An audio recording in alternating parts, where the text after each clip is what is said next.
There comes a moment when a person stops trying to explain their pain. They stop defending who they are. They stop seeking permission to exist. And in that silence, something dangerous is born. You spend so long swallowing your rage, hiding your fire, becoming smaller just to fit the world's comfort. But when the breaking point comes, when you finally rise, they call you the villain. They label you the monster. And now, the very people who pushed you to the edge are terrified of the thing they created. Watch this video till the end, subscribe and like, because this is the story of the fire they lit inside you. You didn't become strong when you fought back. You didn't become dangerous when you raised your voice. That's just the part. The world noticed. The real war started long before anyone was watching. It started in the quiet moments, the invisible battles, the nights when your chest ached and your throat burned from swallowing words you were never allowed to say you were, bleeding where no one could see, carrying weights no one bothered to notice. They thought you were fine because you didn't break in front of them, but you were breaking all the time, piece by piece.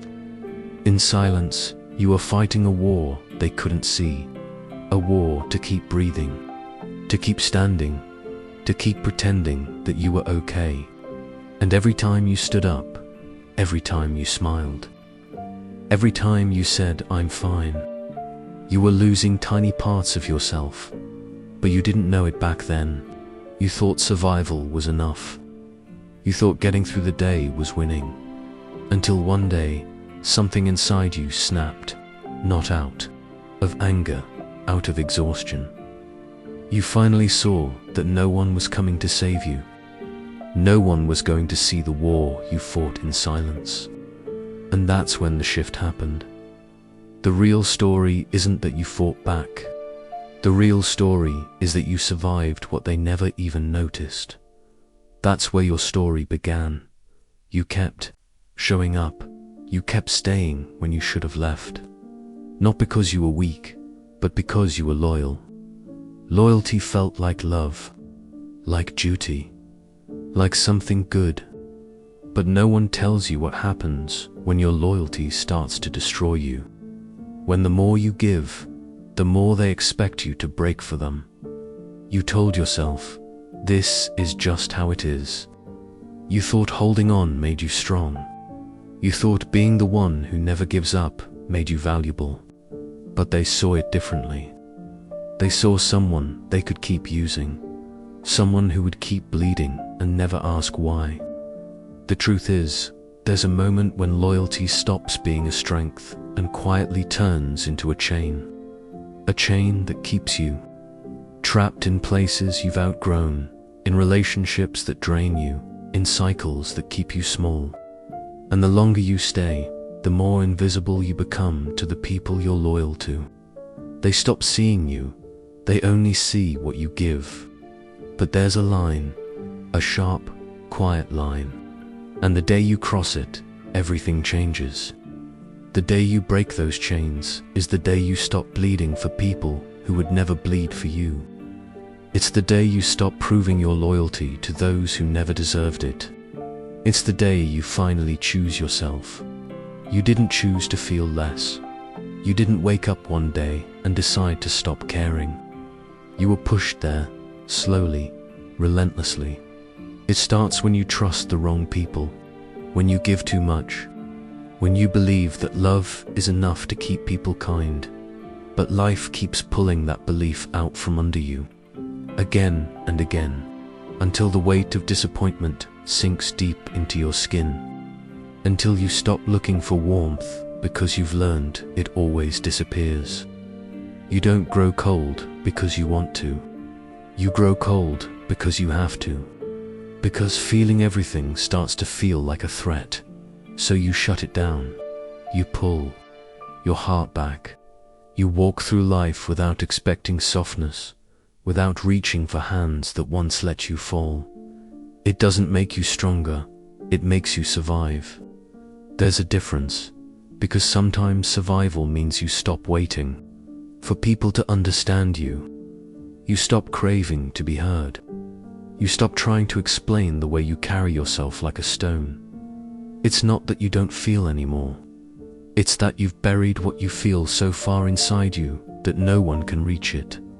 You learned to survive by not expecting anything from anyone. You didn't choose to become the villain. They chose that for you.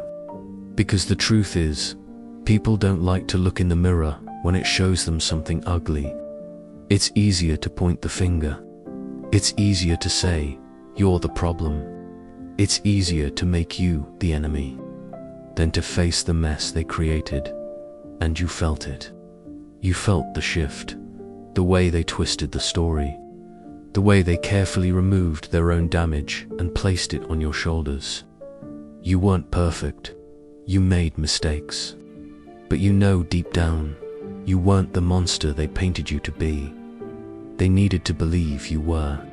Because if you were the villain, they didn't have to question themselves. They didn't have to admit they broke you. They didn't have to admit they used you, lied to you, abandoned you. It was safer for them to rewrite the story. Safer to pretend you were always the problem. Safer to silence their shame by speaking louder about your flaws. And for a while, you tried to fight it. You tried to defend yourself. You wasted your breath explaining the things they already knew but refused to admit. But they weren't looking for the truth. They were looking for an escape, so they kept pushing you into the role. They needed you to wear it. Because without a villain, they would have to face themselves, and some people just aren't ready for that. And that's where the shift happens inside you. That's when you stop explaining. That's when you stop begging to be seen correctly. Because you realize their version of you isn't your responsibility to fix. You realize that sometimes people will burn you to keep themselves warm. Sometimes people will destroy you to protect the image they have of themselves. Sometimes they will drag your name through the dirt because carrying their own guilt is too heavy, but you don't have to carry that weight for them anymore. You don't have to wear the labels they chose for you. You don't have to shrink to make their story sound better. Let them think what they need to think. Let them build the narrative that helps them sleep at night, because when you stop needing to prove who you are to people who are committed to misunderstanding you, you free yourself. You stop wasting your life cleaning up the lies they tell about you. You stop holding the door open to people who would lock it behind you. You stop asking to be seen, and in that silence, in that letting go, something inside you stands up. You realize they needed a villain because they couldn't face their own reflection, but you never needed their story to define who you are. And in a world that feeds on your need for connection, that makes you untouchable, they could handle your anger. They could handle your words. They could even handle your rage, because all of that still meant they mattered to you. Your fight meant you were still there. It meant you were still tied to them. It meant they still had power over you. But silence, your silence, is what terrifies them. Because when you go quiet, when you stop reacting, when you pull away completely, that's when they know they've lost you. See? People think they fear your aggression, but what they really fear is your absence. They fear the day you stop caring enough to fight back. They fear the day you stop showing up to the argument, stop trying to explain, stop needing to be understood. Because when you detach, they lose their grip on you. They can't control you through guilt anymore. They can't control you through love anymore. They can't pull you back with the same old apologies and empty promises. Your detachment becomes a wall they can't climb. It becomes a door they can't open. And for the first time, they realize that your connection to them wasn't something they could endlessly damage and expect to survive. The thing is, you didn't reach that silence overnight. You screamed.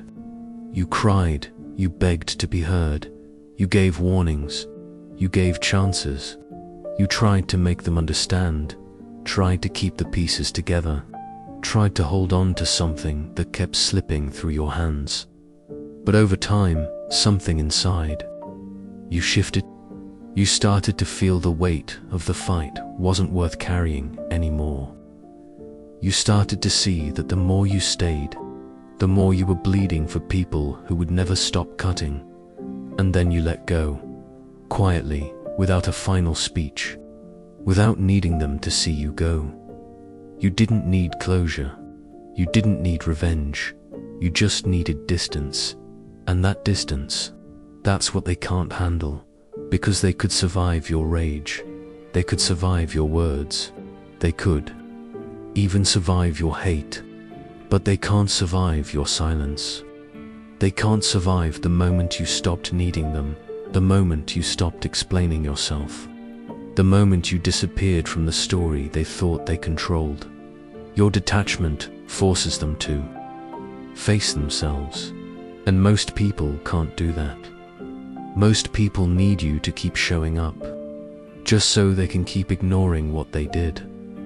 But when you go silent, when you finally choose peace over proving a point, you win in a way they never saw coming. You walk away, not to punish them, but to finally save yourself. You walk away, not because you're cold, but because you finally accepted you don't have to burn to keep anyone else warm. And in that silence, you find yourself, not the version of you that begged, not the version of you that fought to be seen, but the version that simply let go. And that version of you, the one who doesn't need them anymore, that's the one they can never control again. There's a weight that comes with choosing yourself. It sounds powerful. It sounds like freedom. But no one tells you how lonely it feels at first. When you walk away from people, from patterns, from lives you outgrew, it's not a clean escape. You don't just leave them behind. You leave pieces of yourself behind too. There's a silence that hits you when the noise fades. The noise of pleasing, the noise of proving, the noise of being needed. And in that silence, you start to feel the ache of being on your own. You question it.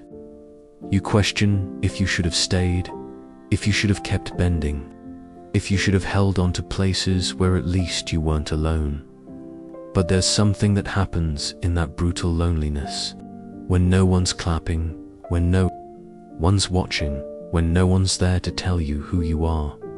You finally meet yourself, the real you, the one you buried under years of being who everyone else needed you to be.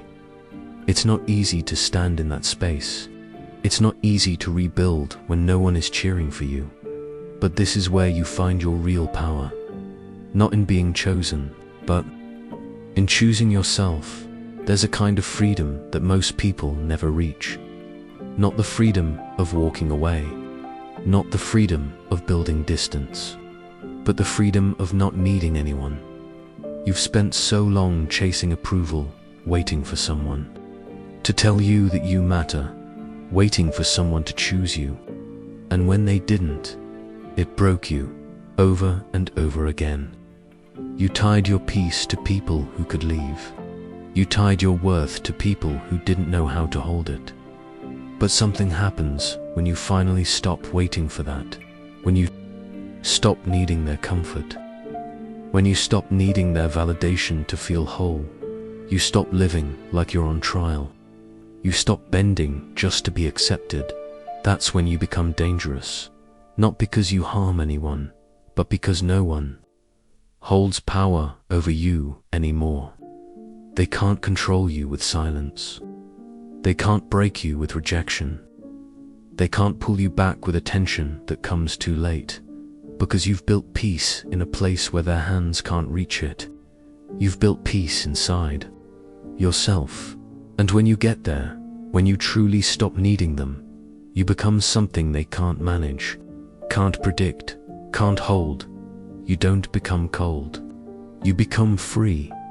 They thought they could control you. They thought if they pushed hard enough, you would break the way they wanted you to. They thought they could shape you into something smaller, something safer, something easier to keep in their hands. They tried to mold you, not with love, but with pressure.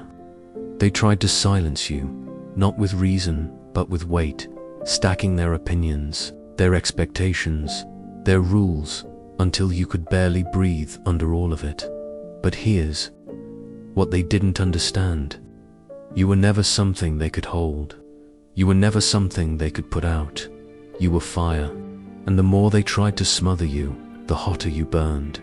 They thought they could crush your spirit by closing doors. They thought they could shrink your worth by turning their backs. They thought they could drown your voice by making you question yourself. And for a while, they almost did. For a while, you started to believe you had to be smaller to survive. For a while, you bent yourself into shapes that didn't feel like home. For a while, you swallowed your own voice just to be allowed in the room. But fire doesn't die in silence. It builds. It waits. It grows hotter in the dark. And when you finally stopped shrinking, when you finally stopped chasing their approval, when you finally let the weight fall off your shoulders, you didn't just survive. You ignited. You became something they never expected. You became too powerful to control, too loud to silence, too alive to box in. And now they're left watching the storm they created. They lit the match. They poured the fuel. They stacked the wood. They built the very fire they are now afraid to face. And here's what they can't admit. They were never scared of you when you were quiet. They were never scared of you when you were bending. They were never scared of you when you were begging to be seen. They fear you now because you don't beg, you don't bend, you don't wait for them to hand you your worth. You took it back. You built yourself from ash, and now you walk like you know exactly what you carry inside you. They can't reach you anymore. They can't silence you anymore. They can't control you anymore, because you became the fire they can't extinguish. And there's nothing more terrifying to them than watching you burn, not to destroy, but simply to exist.